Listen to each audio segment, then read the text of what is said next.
Մի այսպիսի տպավորություն, որ երկիրը ամեն օր զարթնում է մի նոր հայկական ժամանակի վերնագրով, այդ օրը ապրում է այդ վերնագրով, օրը վերջանում է եւ բոլորը մոռանում են նախորդ ամեն ինչը սկսում է նորից եւ այլ որևէ մեկը չէ հիշելու ինչ եղավ 3 մի շաբաթ առաջ, 10 օր առաջ եւ այլն։ Դա այդպես չէ, այո, որովհետեւ կան եւ մասնագիտացված կառույցներ եւ փորձագիտական շրջանակներ, որոնք բծախնդրորեն արձանագրում են եւ վավերագրում են ամեն քայլ, որը գրքերի մեջ այսպես մանր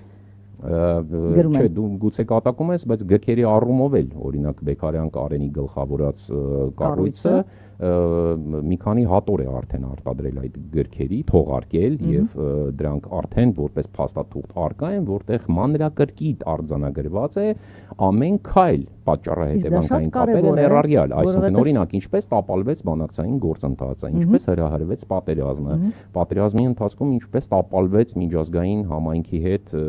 որևէ կոնստրուկտիվ կամ որևէ հայանպաստ գործընթաց։ Արման, ինչ ես կարծում, ինչքան